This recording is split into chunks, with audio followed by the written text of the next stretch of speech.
only reason an Asian woman would marry you is because of the prospect of a better life. You go find a wife in the Philippines or Thailand or wherever these places are that are overseas. They're just happy to be rescued from their poverty-stricken life of no opportunity. You may or may not be able to speak English properly. And if you want to call us uneducated and poor, that we will get any opportunity we can get just so we can get out of poverty. Men are supposed to be providers, so they are going to provide for their future partners and family. The bottom line is, we have what they are looking for. I don't understand where is the rage from these women coming from. Why are they even surprised their men leaving when they are the one who is causing it? An Asian woman would marry you is because of the prospect of a better life. You go find a wife. You go find a Philippines or Thailand or wherever these places they're just happy to be rescued. They're just poverty-stricken life of.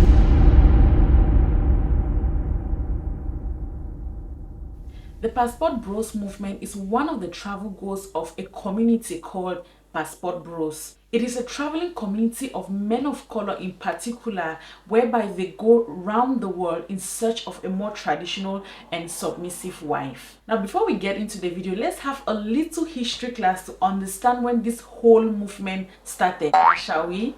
The phenomenon of Passport Bros is not a new one, and it has a long history rooted in global migration patterns, economic inequality, and political instability. The practice of seeking out relationships with foreign nationals for the purpose of gaining citizenship or residency in another country has been documented for centuries, and it has been driven by a variety of factors over time. This was particularly true in the aftermath of World War II, when many European men sought out relationships with women from Asia and the Pacific in order to secure their future and escape the devastation of the war. In recent years, the practice of seeking out relationships with foreign nationals has become more widespread, with the rise of online dating and the increasing case of travel and migration. Men from developing countries often seek out relationships with women from developed countries in order to gain access to economic and political power.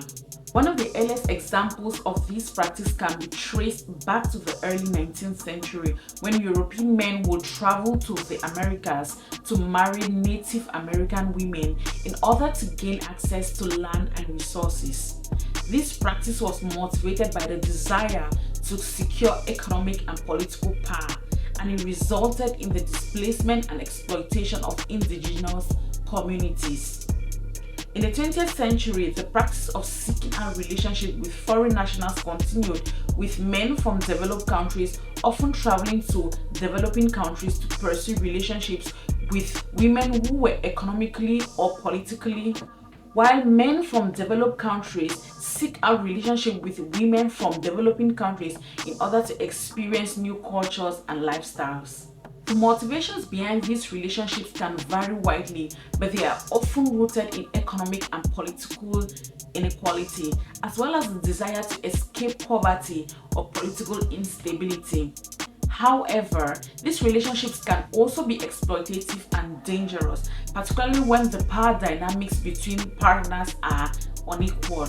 Efforts to combine exploitation and abuse in cross-cultural relationships have included education and awareness campaigns, legal protections from vulnerable migrants, and support for women's rights and empowerment. There are a lot of reasons why men may choose to become passport bros. In some cases, they might be motivated by maybe economic or political instability in their own country, and they see that the only way for them to secure a better future for their families and themselves is to get married to another person in another country. And like I said before, other men may just be motivated by the fact that they want to learn new cultures and a new lifestyle, and they view relationship with these international women as a way to broaden their horizon.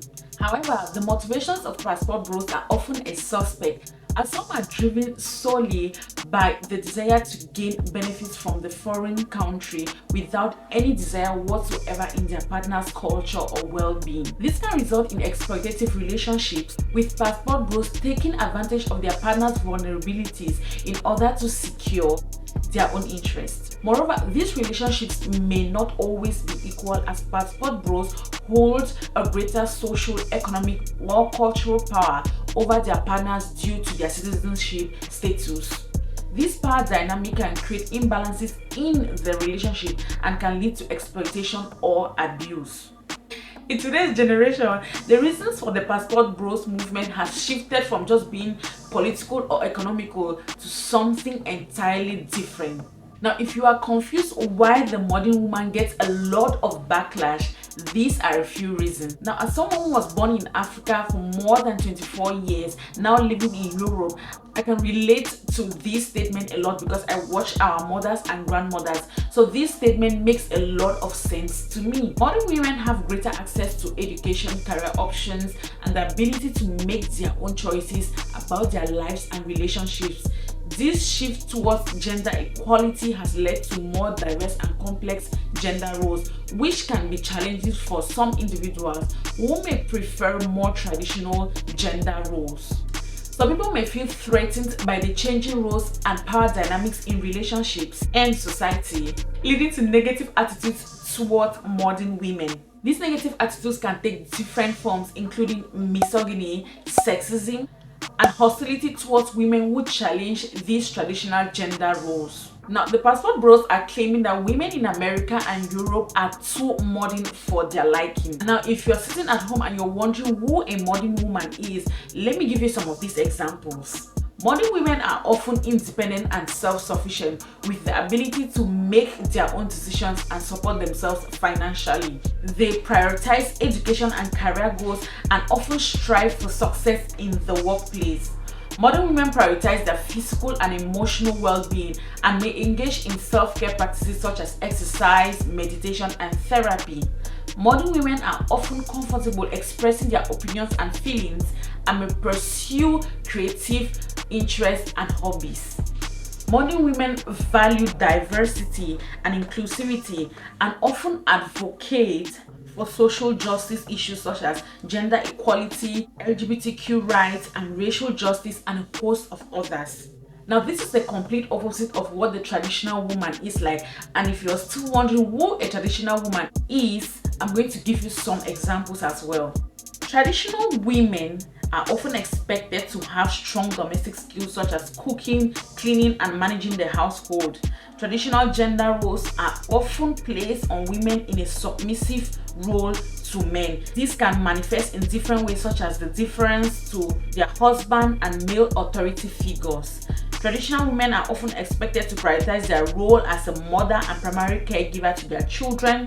They often place value on women's modesty and encourage them to dress modestly and act demurely. Traditional women are often expected to be emotionally sensitive and nurturing and to prioritize their relationships with family and loved ones. Now, don't get me wrong, okay, these roles are interchangeable. Modern women have some traits that traditional women do have, and some traditional women in this generation have some traits of what the modern woman has. But now this still begs the question, why are American and European men going to developing countries in Africa and Asia to look for wives and women to be in relationship with? I don't trust the girls I see here raising my kids, because I have seen women sniffing out lines in front of their kids. Those are not only your kids, those are your kids as well. Anyway, literally. I've seen girls sniffing out lines in front of their kids. Yeah, but those are not.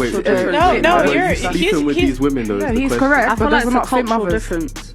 I don't think you can't find a wife in this country, but it's about the odds. It's about the nature and the nurture. See if you're in this country, it'll be at odds. You might have to go through 50 girls to find one that you could potentially marry. I feel like in your country, because the culture is different, you probably have to only go through 5 girls to find a wife. Yeah, but the thing is, when we're talking about simping, right? Yeah. The thing is with women in the Western world, and women in the Western world, they seem like they want guys to simp. Do you know why? why? Hang on, wait. They want guys to simp for them.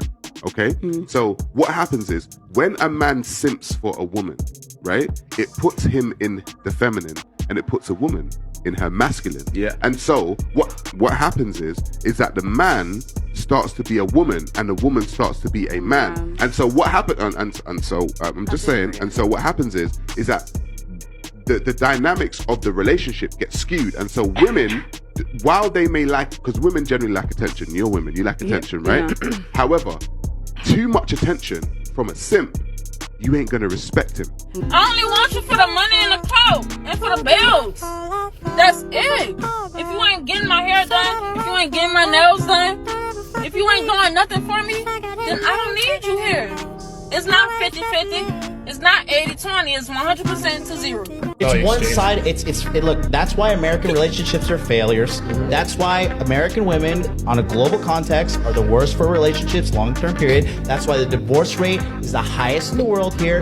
And that's why on the desirability level, American women are at the bottom of the global barrel. This is all statistically documented from men, because at the end of the day, the ones who decide if a woman is valuable for a relationship is men. I really do believe that modern feminism encourages male absence. It encourages it because it's become toxic. They use terms like toxic masculinity, right? And I say to myself, all of their examples of the idea of what it means to be a man now is toxic. They think, oh, this is a man, masculinity is wrong. There's something inherently wrong with being a masculine man. And to me, I always say that it was toxic masculinity that saved me. You know, I had a healthy fear of my grandfather. Nobody played around with my grandfather. We still don't play around with my grandfather, you know, and it's just, there's a certain level of respect when you're in his home. There are rules. And because I had that healthy fear, I was, I guess, more responsive to that sort of authority when I had to go out in real life. You know, I believed in structure.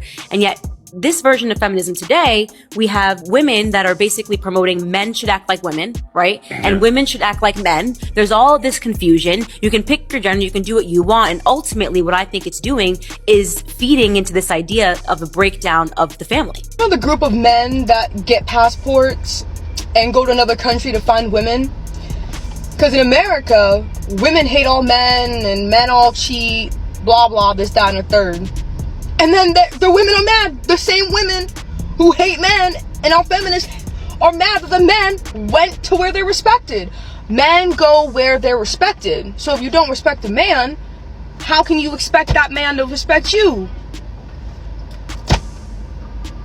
I mean, and my other question for feminists is, how are you going to beg for respect? Wouldn't you just give respect and then the respect is reciprocated as an individual? I've had good relationships in my life, but I have never felt like a king or got true king treatment until I went out of this country. Facts. Where you're praised, especially as a black man, and one, I'm from America, and two, I'm black. For being you. Right. It's like the world is yours whenever you leave this country. Listen, I've traveled over 12 countries. He's absolutely correct. Case in point, he's in Thailand. I'm okay, thank you. I'm okay. And one of the 12 countries that I've been to is Thailand. And what you just saw is absolutely facts. Passport boys, we up. What up? Like rare kings. Cause you pay attention to the passport bros, like they're getting women from like the DR, Colombia, the Philippines, Thailand, like women that can speak very little English, women that don't have education, women that need them, women that need them. Women are raised to be wives. They learn everything from birth, from their father, from their mother, how to be a wife and how to support your man. Women that need them. It's not even women that need them. It's women that treat them with respect. So we don't. Y'all know y'all don't. Stop yourself. That's not true. I can show you so many videos, but just do yourself a favor and help yourself by checking online. Now, the whole issue stems from the fact that American men describe, and in their own words, describe American women as being ungrateful and too masculine. They want to go abroad and get women who are kind, compassionate, submissive, caring, and who can do traditional home chores for them. They are looking for women who can treat them as kings and women who are not arrogant and rude towards them. They said they are tired of all the divorce going on in America, and they're looking for women whose culture accepts what they want. Now, women in America did not take this good at all, okay? And they were so disappointed, they were so mad that their men are leaving them in America and going to, other countries, especially especially in developing countries, in their own words, to look for women, and this did not sit well in their guts, okay?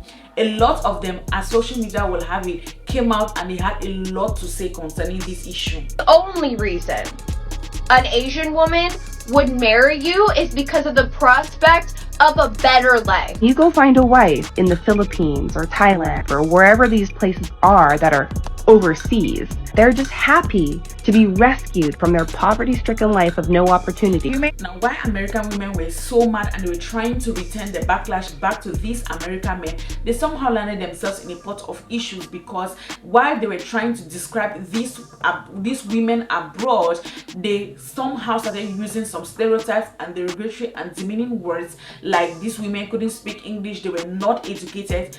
And as you have it as well, these women in developing countries didn't like what this was going on, and they also came out to say and give their reasons why they think American men are now leaving American women to come to their countries to seek and look for wives for themselves. And if you want to call us uneducated and poor, that we will get any opportunity we can get just so we can get out of poverty. Men are supposed to be providers, so they are going to provide for their future partners and family.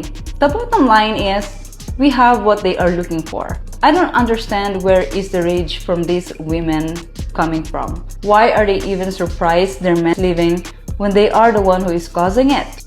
Now, I know that with all the videos and everything that I've been seeing, you clearly want to hear what I have to say. Now, I am 50-50 on this issue, which means that I somehow support the movement, and at the same time, I don't support the movement. I'm in between. I live abroad, and let me tell you that I have seen the difference, the big difference with women back in Africa and women over here in Europe. Now, the thing is that I'm not blaming anybody, because I know that culturally we are all different. We're not raised the same. The way these women in Europe were raised is not the same way that women in Africa were raised. Our cultures and our beliefs are all different, so I don't expect everybody to behave the same way.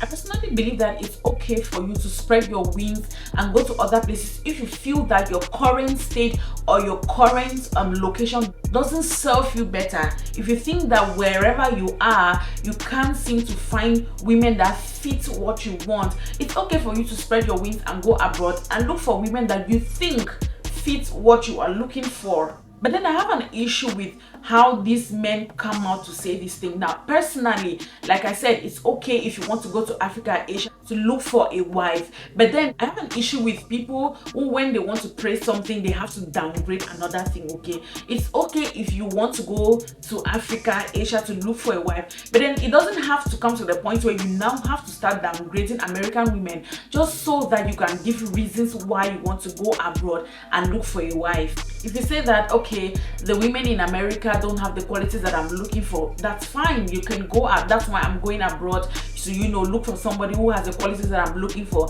But then if you come online and start insulting American women are not pretty, American women are this, they are stubborn, they are arrogant, you know, using demeaning and derogatory words to bring them down, I clearly have a problem with that. I also want us to look at this from a different angle. Generally, African women and Asian women were born and raised to prioritize their homes. A little percentage may disagree with these, but that was the initial culture. We were raised to honor our husbands, respect, cook, clean, and take care of our kids as our primary role before anything else. But then some of these men that go down to these countries to seek out women for themselves have different motives. A man who wants to exert his control and who is a narcissist to the core will go down to these countries to seek a wife because he knows that women from these places don't talk back, they won't stand up for themselves and will let him do as he pleases. This is the part where I raise my brows when I see these passport bros talking on social media. I have many examples I can point out. Like, remember I said that I lived in Africa for almost 24 years. I was born and raised there, which means that I lived like 24 to 25 years of my life in Africa. I have seen so many instances where men leave Europe and America. They come down to Africa and go to their villages and look for quiet girls that they claim they want to get married so that they can manipulate. Now, like I said, this is not the case for everybody. Not everybody that comes down to Africa and goes to their village to look for a wife has that motive behind their heads, okay? Now, another thing that men don't understand is that these women in Africa and Asia are not so innocent. and I'm an African woman, so I have every right to talk about this. I'm not trying to backlash anybody. I'm not trying to bring down anybody. But then these men don't also understand that these women in Africa and Asia are not so innocent. A lot of them have their own motives behind their heads as well. Many of them accept these passport bros guys because they have their own economic and social reasons. Now, a lot of women, not all women, now some women in Africa didn't grow up in homes that had it all. Some of them are barely struggling, some of them are trying to survive, and they see that me getting somebody from a developed country is a means to an end. It's a way for me to get out of this struggling lifestyle and finally live the good life that I always wanted for myself. So in as much as these African men think that these women are so quiet, they are so submissive, they are so obedient, a lot of them are like that because they know what they want to get. A lot of them also want to come and get that green card and permanent residence. It's the same thing with men in developing countries that are seeking relationships with women in developed countries, okay? A lot of them want to use them for a means to an end. They are using them for their own economic gains, okay? They want to get that green card and maybe permanent residence, and after that, they leave. So my honest thought with the passport bros movement is that it's not bad if your intentions are genuine. If you genuinely just want to come down to Africa or go down to Asia and look for a quiet, calm woman that you think that meets your needs, is submissive, is what you want, and your intentions are genuine, I don't have a problem with that. I have a problem with people who come down with ulterior motives. You know that you want to come and get somebody that you will take to America or to Europe and turn that person into a slave. We in the African communities, we hear of a lot of issues that are going on, okay, whereby men come down to Africa, get married to their wives, take these wives to Europe or America or wherever, and when they get there, there is this whole thing of being woke, and these women are all of a sudden realizing that this is not what I want, this man is controlling me, and they stop being the traditional wives that these men thought they were, and the next thing you see is issues here and there. We've even heard cases whereby some men shoot their women, they kill their women because all of a sudden you know how this thing works out and how women are being protected more. So some of them get divorced, some of them lose properties and all of that, and in an attempt that some men cannot take this challenge, a lot of them go ahead to kill their wives. So I hope that this passport bros movement, or all these passport bros that are rushing to Africa and Asia to look for women, are doing their homeworks well and have the right intentions, because women in these developing countries that you guys are tagging as being traditional and submissive are not so innocent after all. I've talked a lot about this topic already, okay? At the end of the day, just do what makes you happy. If you think that you can't find a woman in America, fine, get out, go to another country, look for someone else. And personally, I think that American women shouldn't be mad, because maybe you guys need to ask yourself, why is that our men are all leaving us? They now want to go to maybe Africa, Asia to look for other women. Maybe there's something we need to change. Maybe there's something we need to look into. Just maybe. And another thing that we all need to know, that women from Africa and Asia are not so poor. A lot of them are educated, a lot of them can speak English really well, and not a lot of them are out here looking for somebody to come get them a green card or permanent residence like a lot of you American women think, okay? It's just that their culture makes them who they are. It is also important to note that not all cross-cultural relationships are exploitative, and there are many examples of healthy and successful relationships between people from different cultures. However, in the case of passport bros, the underlying motivations behind their pursuit of foreign women can be concerning, and it's important to be aware of these dynamics and to approach such relationships with caution. Furthermore, seeking a partner from another culture or country is not exclusive to Americans, nor is it inherently problematic. Many people from diverse backgrounds meet and fall in love while traveling, studying, or working abroad, and may choose to pursue a long-term relationship or marriage. However, it is important to recognize that power dynamics and cultural differences can play a role in relationships, and there is a risk of exploitation, objectification, and harm if individuals are not aware of and respectful of these factors. It is essential to approach relationships with individuals from different cultures and backgrounds with a lot of sensitivity, curiosity, and willingness to learn and understand, rather than with a narrow or entitled mindset. Now let me know what your thoughts are about this passport bros movement down in the comment section. Let me know if you know what it is about. Let me know if you enjoy this content and you want me to do extensive research related kind of content like this, or just trends on social media or the society in general, and I'm here to do it for you. I hope that you guys enjoyed this video, but before we go, please don't forget to hit on the red subscribe button, turn on your bell notifications, like this video and share if you can, and I'm going to see you guys in my next video. Bye.